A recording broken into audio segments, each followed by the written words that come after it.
بسم اللہ الرحمن الرحیم۔ اللہ الکافی، اللہ الکافی، اللہ الکافی، قصدت الکافی، وجدت الکافی، نصرت الکافی، لکل کافی، کاف الکافی، کفاف الکافی، ونعم الکافی، وہو الکافی، وللہ الحمد۔ میرا ٹاپک چل رہا تھا روحانیت اور عملیات۔ جب بھی کوئی انسان روحانیت یا تصوف کو اپنے ذہن میں رکھ کر کسی مرشد کو، کسی بزرگ کی تلاش میں نکلتا ہے اور بالفرض خوش قسمتی سے اس کو وہ بزرگ، اس کو وہ مرشد، وہ شیخ میسر آ جاتا ہے، مل جاتا ہے، تو میں کچھ بنیادی اصول اور بنیادی باتیں بتانا چاہوں گا۔ سب سے پہلے تو اس بات کو ذہن میں رکھیں کہ آپ کی نیت جو ہے وہ فیضیابی ہے۔ فیضیابی سے مراد دنیاوی فیض بھی ہو سکتا ہے اور فیضیابی سے مراد روحانی فیض بھی ہو سکتا ہے۔ ہمارے ہاں کی ایک کثیر تعداد ہے جو اس سلسلے پر جب چلتی ہے تو مقصد ان کا بعض اوقات دنیاوی بھی ہوتا ہے۔ دنیاوی معاملات ہوتے ہیں، دنیاوی پریشانیاں ہوتی ہیں، دنیاوی مسائل ہوتے ہیں، یا کوئی بھی اس قسم کا مسئلہ ان کو درپیش ہوتا ہے۔ ہر انسان اپنی سوچ سمجھ کا مالک ہے۔ مجھے اس بات سے بالکل انکار نہیں کہ ایسا کرنا چاہیے یا نہیں کرنا چاہیے، بلکہ ہر انسان اپنے عمل کا خود جواب دہ ہے۔ جب آپ کسی بزرگ کے پاس پہنچ گئے اور آپ نے اس کو اپنا مرشد مان لیا، یا آپ نے دل کے اندر تہیہ کر لیا کہ میں ان سے ہی بیعت ہوں گا، یہی میرے مرشد ہیں، تو میں سب سے پہلے یہ کہوں گا کہ جب بھی آپ کہیں جائیں تو فوراً جا کر جو ہے نا بیعت کا فیصلہ نہ کریں، یا فوراً ہی جذبات میں آ کے ایسا کوئی قدم نہ اٹھائیں، بلکہ میرا مشورہ یہ ہوگا کہ پہلے آپ جائیے، ان کے پاس رہیے، ان کے معاملات، ان کے جو پیروی کرنے والے کے معاملات ہیں، ان سب چیزوں کا آپ مشاہدہ کریں، جائزہ لیں، اور جب آپ کا دل اچھی طریقے سے مطمئن ہو جائے، آپ کو اطمینان حاصل ہو جائے کہ آیا بالکل یہ وہ جگہ ہے جس کی میں تلاش کر رہا تھا، بالکل یہ وہی ہستی ہے جس سے میری بات بن سکتی ہے اور ان کی بات مجھے سمجھ میں آ رہی ہے، میرا قلب مطمئن ہے، پھر میں کہوں گا کہ پھر انسان کو بیعت کی طرف بڑھنا چاہیے۔ اور اگر اس وقفے کے دوران بالفرض کہ وہ اس کا دل مطمئن نہیں ہوتا کسی وجہ سے، کسی بات سے، کسی معاملے سے، تو پھر اس کو چاہیے کہ وہ اپنا راستہ بدل لے، پھر اپنی تلاش دوبارہ شروع کرے، یہاں تک کہ وہ اس انسان کے پاس پہنچ جائے جہاں اس کا دل مطمئن ہو۔ اصل چیز جو ہے وہ اطمینان قلب ہے۔ جب تک وہ آپ کو حاصل نہیں ہوگا تب تک آپ کی بات نہیں بنے گی۔ جب آپ کسی بزرگ کے پاس پہنچ گئے، مرشد کے پاس آپ پہنچ گئے ہیں اور آپ ان کی خدمت میں حاضر ہیں، تو فیض لینے کے ہمیشہ دو ہی اصول بیان کیے گئے ہیں۔ سب سے پہلا اصول یہی ہے کہ آپ کے دل کے اندر اس بندے کا ادب ہونا لازم و ملزوم ہے۔ اگر آپ یہ سمجھتے ہیں اور آپ کی سوچ یہ ہے کہ یہ بالکل میرے ہی جیسا انسان ہے، تو یہ بات ادب کے خلاف ہے۔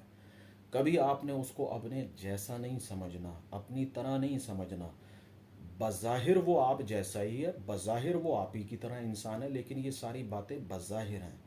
حقیقت کے اندر وہ نہ آپ جیسا ہے، نہ وہ آپ کی طرح ہے۔ تو جب آپ کسی بزرگ کے پاس پہنچ جائیں تو جو سب سے پہلے بات فرض عین میں شامل ہوتی ہے وہ اس بزرگ کا ادب کرنا ہے، اور ادب کا جو دار و مدار ہے وہ اسی بات پر ہے کہ آپ اسے کبھی اپنا جیسا نہ سمجھو، آپ اس کو ہمیشہ اپنے سے افضل سمجھو اور جانو، اور ایک استاد کی طرح، ایک رہبر کی طرح ان کے سامنے با ادب رہیں، ادب سے پیش آئیں۔ اگر دل کے اندر، قلب کے اندر کوئی سوال پیدا ہوتا ہے، کوئی الجھن پیدا ہوتی ہے، اور وہ الجھن ایسی ہے کہ اس کا اظہار آپ کسی کے سامنے نہیں کر سکتے ہیں، کوئی ایسی مجبوری، کوئی ایسی بات سامنے آ جاتی ہے، کوئی ایسا سوال ذہن کے اندر پیدا ہو جاتا ہے جو پردے کے معاملات سے منسلک ہے، تو پھر آپ اس تمام باتوں کو اپنے شیخ سے ادب کے دائرے میں، اخلاق کے دائرے میں کریں گے،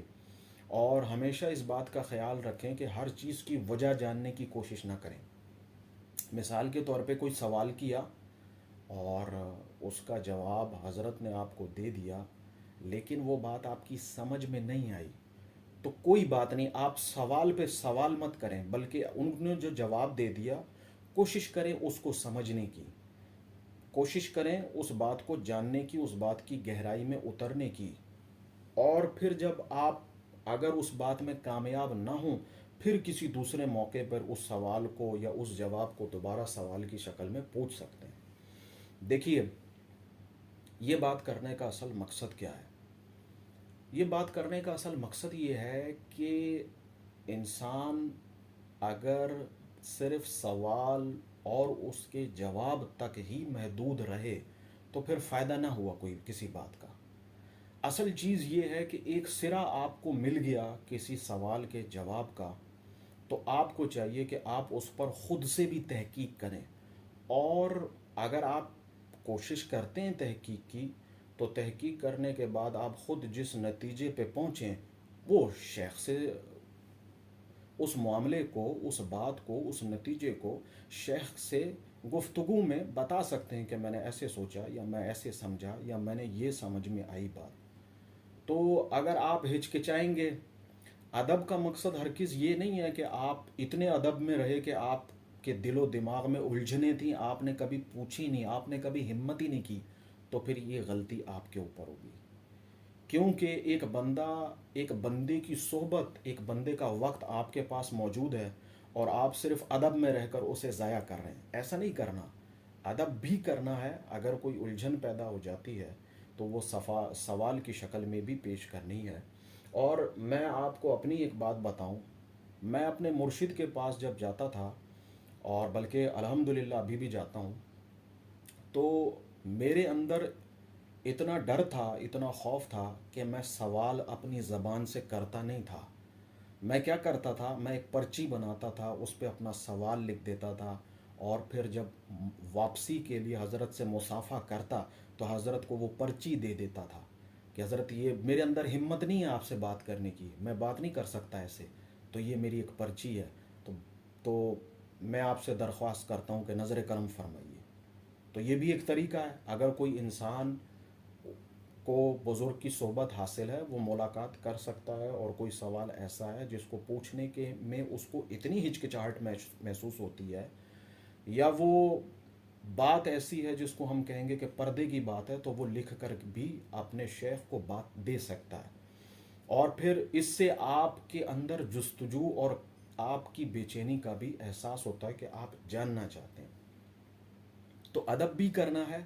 اور قلب کے اندر، ذہن کے اندر جو سوالات ہیں، اگر کوئی بات ہے تو وہ بھی پوچھنی ہے، تاکہ آپ اس الجھنوں سے نکل کر آگے بڑھنے کی کوشش کر سکیں۔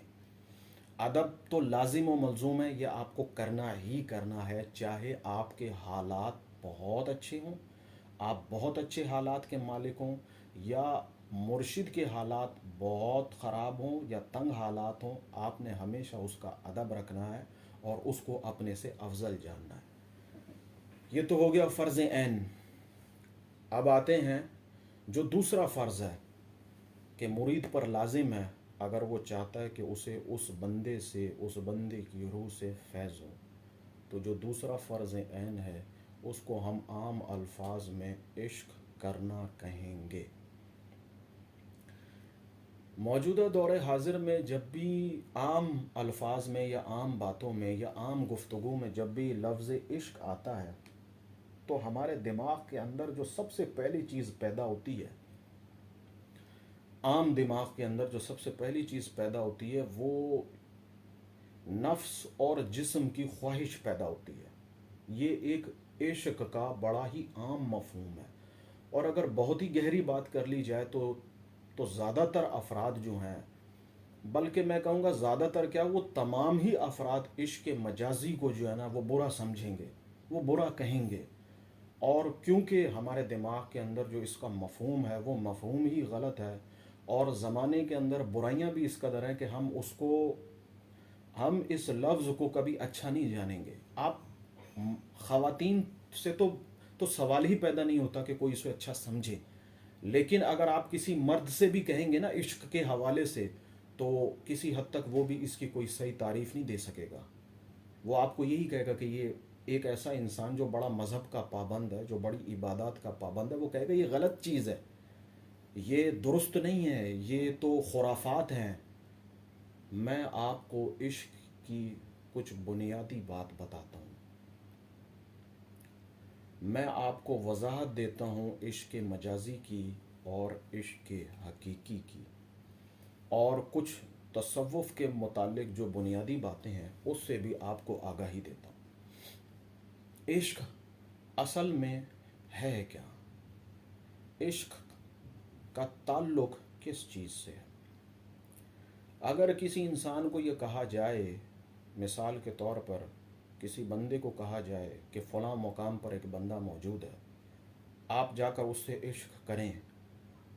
تو یہ بات اس انسان کی سمجھ سے بالاتر ہوگی. وہ کہے گا کہ میرا عشق کرنے پر اختیاری کیا ہے، میں کیسے عشق کر سکتا ہوں؟ میں آپ کو اس کی کچھ وضاحت دیتا ہوں. کوئی ایسی چیز، کوئی ایسی ذات جو آپ کے گمان کے اندر موجود ہی نہیں ہے، جس کے متعلق آپ کو آگاہی نہیں ہے، آپ اس کو جانتے ہی نہیں ہیں، عشق کرنا آپ کے لیے اس ذات سے ناممکنات ہے، آپ نہیں کر سکتے. آپ کا سب سے پہلا یہی سوال ہوگا کہ میں تو جانتا ہی نہیں ہوں، میں کیسے کروں گا؟ اور یہ ہو ہی نہیں سکتا، میرا تو میرے دل کے اوپر اختیار ہی نہیں ہے. لیکن میں کہوں گا کہ ایک طریقے سے ایسا ہو سکتا ہے. وہ طریقہ کیا ہے؟ وہ طریقہ یہ ہے کہ جس کے متعلق کہا جا رہا ہے کہ وہ انسان فلاں مقام پر جو انسان ہے وہ بڑا نیک ہے، بڑا متقی ہے، اور جو مخلوق اس کے ارد گرد ہے وہ سب اس سے عشق کرتے ہیں، تو آپ بھی کریں. اس کا طریقہ کار ہمیشہ یہ ہے کہ آپ پہلے اس انسان سے اگر ممکن ہو سکے تو ملیے، اس سے بات کیجیے، اس کو دیکھیے، ظاہری اعتبار سے اس کو دیکھیے، اس کے عمل کو دیکھیے، اس کے اخلاق کو دیکھیے، اس کے طرز عمل کو دیکھیے، اس کی زندگی کو دیکھیے، اس کے معاملات کو دیکھیے، اس کی باتوں کو دیکھیے. آپ جب ان تمام باتوں کا مشاہدہ کریں گے، ملاقات کریں گے، تو آپ کے دل و دماغ کے اندر ایک انسان کا ایک خاکہ پیدا ہوگا. آپ کو حقیقت میں معلوم ہوگا کہ آیا یہ وہ بندہ ہے کہ جس سے عشق کیا جا سکے. نمبر ایک. نمبر دو کہ آپ کے گمان کے اندر، آپ کے لاشعور کے اندر اس انسان کا ایک خاکہ پیدا ہوگا. آپ دیکھیں گے، آپ سمجھیں گے کہ ہاں یہ انسان واقعی نیک ہے، ہاں یہ انسان واقعی علم والا ہے، ہاں یہ انسان واقعی متقی ہے، ہاں اس کی صحبت سے، بیٹھنے سے، اس کے قریب آنے سے انسان کو فائدہ ہوتا ہے، انسان کی روح کو فائدہ ہوتا ہے. یہ عشق کی سب سے پہلی ابتدا ہے. عشق کو آپ جسم و نفس کے معنوں میں نہ لیں. میں اس کی ابھی مزید وضاحت کروں گا تو امید ہے بات آپ کو سمجھ میں آ جائے گی. تو جب آپ نے اس بندے کا مشاہدہ کیا اور آپ اس نتیجے پہ پہنچے کہ ہاں یہ ایک نیک انسان موجود ہے، اس کا مقصد یہ ہے کہ ظاہری اعتبار سے وہ انسان آپ کو پسند آیا. مطلب آپ نے عشق کی جو پہلی سیڑھی جسے مجاز کہتے ہیں اس میں قدم رکھ لیا.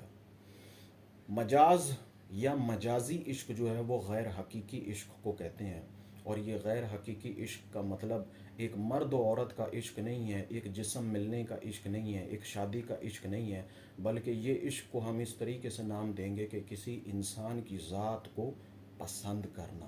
اس کی خصوصیات کی بنیاد پر، اس کے طرز عمل کی بنیاد پر، اس کے اعلیٰ اخلاق کی بنیاد پر، اس کے وسعت قلب کی بنیاد پر، اس کے بہترین سے بہترین نقطہ نظر کی بنیاد پر اسے پسند کیا جا سکتا ہے، اور یہ کوئی عیب نہیں ہے. تو جب آپ نے کسی انسان کے ظاہر کا مشاہدہ کر لیا تو عشق کی پہلی سیڑھی میں آپ نے قدم رکھ لیا، جس کو عشق مجازی کہتے ہیں، یعنی غیر حقیقی عشق. اور غیر حقیقی عشق جسم کا عشق ہوتا ہے، اور حقیقی عشق جو روح کا عشق ہوتا ہے. اور روح کے عشق سے، یعنی کہ عشق روح کے عشق کی طرف جانے سے پہلے آپ کو مجاز سے ہو کر جانا پڑے گا. پھر آپ اس بندے کی صحبت میں مزید رہنے لگے، اس بندے کے مزید قریب آنے لگے، اس کی صحبت سے فائدہ ہونے لگا، آپ کے دل کے اندر اس کا ادب پیدا ہوا، آپ کے دل کے اندر اس بندے کے حوالے سے نیک گمان پیدا ہوا، آپ کے دل کے اندر اس بندے کا ایک نیک خیال پیدا ہوا. اور پھر اگر آپ اس بندے کی صحبت کے حوالے سے نیک نیت ہوں گے، مطلب آپ کا گمان بہت اچھا ہوگا، تو پھر یہ عشق مجاز سے نکل کر، اس کے جسم سے نکل کر اس کی روح تک چلا جائے گا.